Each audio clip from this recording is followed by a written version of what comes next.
Hello, my name is Michael Zelensky and I'm the founder of the company called Lighted, which helps founders to build digital-first businesses which are completely, fully automated with a systematic approach of automation.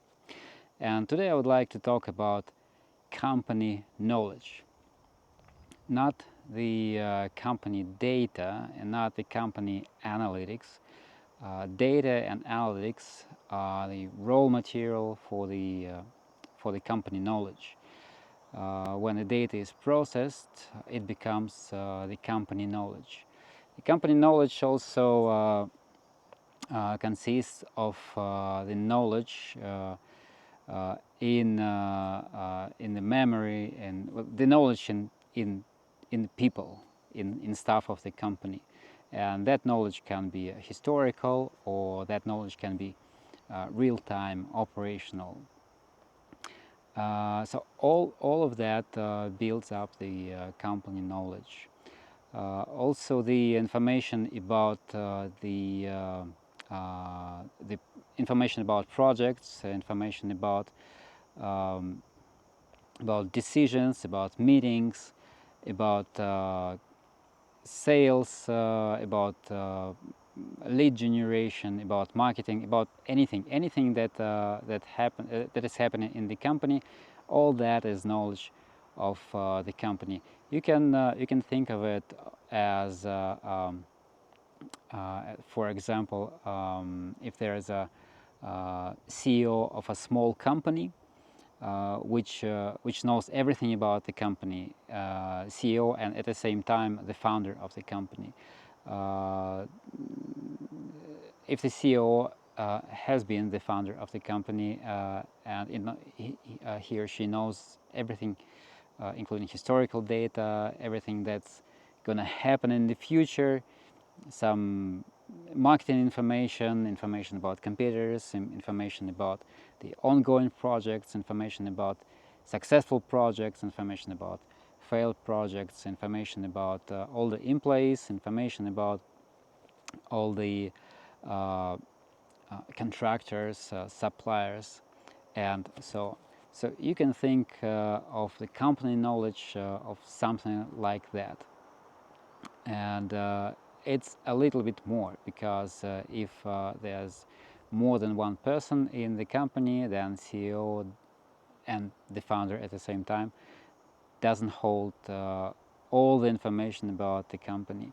Some of the information, some maybe small pieces, will be held in memory or in notes or emails, messages of the employees, and that information will not be known to the owner of the company and to the CEO, because the management, the top management, will probably not need that information.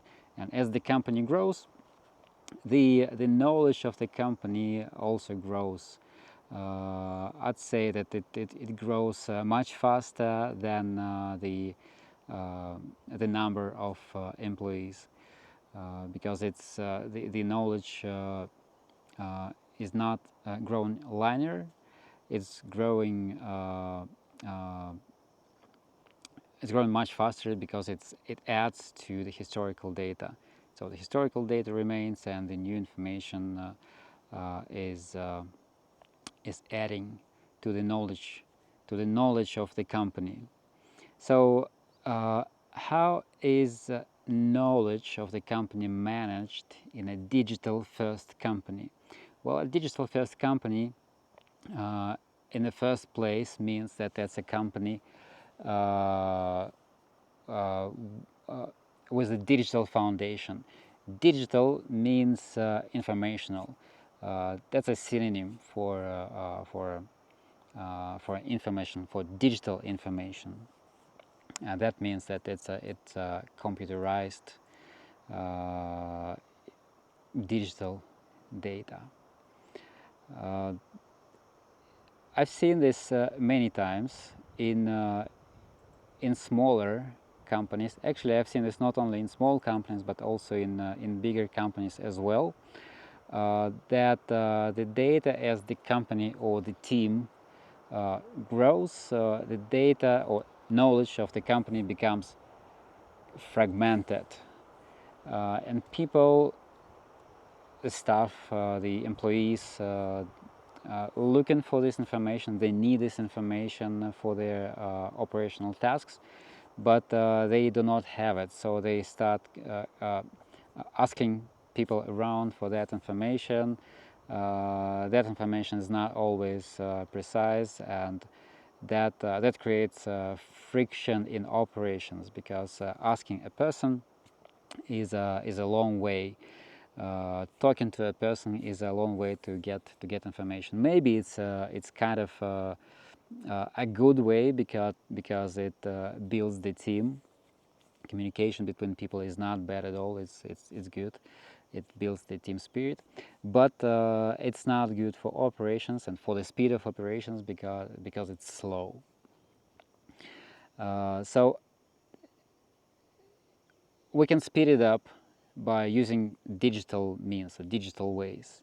And for that reason, all the knowledge, all the information has to be saved in that digital source. In one of the projects which I have done not so long time ago, uh, it was a growing company, a startup in machine learning and computer vision. The company had about 50 plus something people, and it was growing really fast. So it was closing the investment rounds and hiring people and signing contracts with the new customers. It was growing, and the number of projects was growing as well.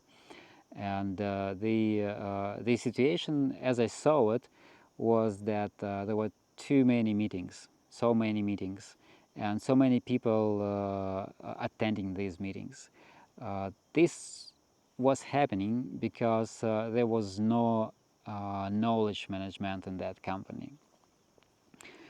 Although there was a lot of knowledge already in this company, there was some silos of that knowledge, some people which knew more than others. Maybe they had better memory, maybe they were just more communicative than other people, or maybe they just like to talk to people more than the others, because the company was engineering and most of the people were engineers, which prefer talking to the computer and to the internet, and maybe using chats or messengers to communicate. But some, well, for that reason or another, but some of the people had more information than another, and those people were not the management, not the C-level, and the C-level was spending all the time in the meetings, trying to collect all this information, to memorize it, and to make decisions about that information. The meetings were usually were finished or ended without any notes, and they would start without any agenda. I mean, there would be just a topic for the meeting, but there would be no clear agenda or schedule of the meeting. And same, there would be no notes after the meeting sent to the meeting participants. The technology which they were building was also not documented at all. There were people who built it, still in the company, kind of founding engineers, and they knew everything about the product. But the rest could only guess about what's happening under the hood of the technology. So they spend a lot of time asking them and querying people, querying the engineers for the information about the product. That was especially obvious when when the sales people try to find more information about ongoing changes, and the customer support was trying to understand how this or that feature was functioning, and it was also especially obvious when I was looking at the work of testers. They would just test the new features and create tickets, create bugs. I mean, document bugs, create issues in the issue tracking system, which I think existed. Not sure about that. Maybe even issue tracking system didn't exist at that time. So that was pretty much obvious. The company was glued using the people communication, which was slow, and I saw that was a certain limitation for the company growth. As the company grew, the chaos was increasing, and that would slow down the company growth. And internally, I felt a lot of friction in that company. Although everyone was very optimistic and very happy about this company because it was doing pretty well financially. So my move was to introduce a single source of truth for the company, and this is how I would approach in any other company. If it's a small company, then a single source of truth for that company would be working nicely.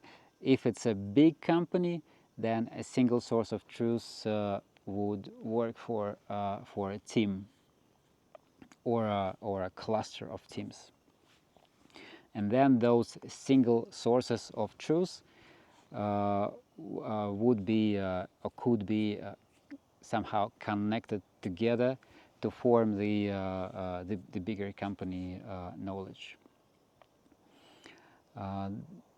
The role of AI here would be very important.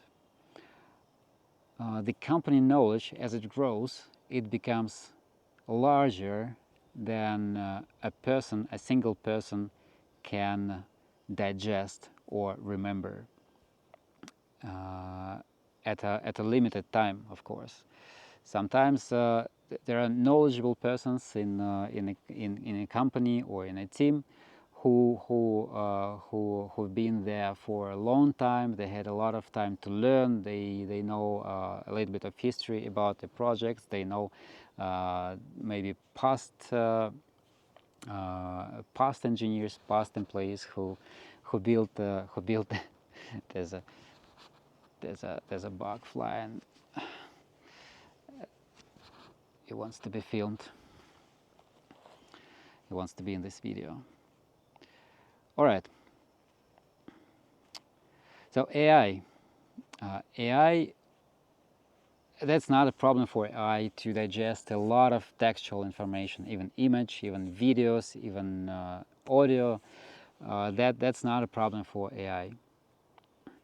This is, I mean, AI, under AI, I mean LLMs or large language models, which are good specifically with big amounts of text. And AI here would play a very good, very significant role. AI would become or can become kind of a librarian who can help find this or that information. It can also document meetings, and it can also plan meetings and prepare the agenda and prepare the data for the upcoming meetings. As the meeting ends, the AI can record and save the outcomes of the meetings in the memory of the company, which is the single source of truth. So this is how the knowledge of the company can be approached in a digital first company. Please let me know your thoughts, what you think. Leave your comments and write me if you find anything that can be updated or changed or improved in the information which I've just given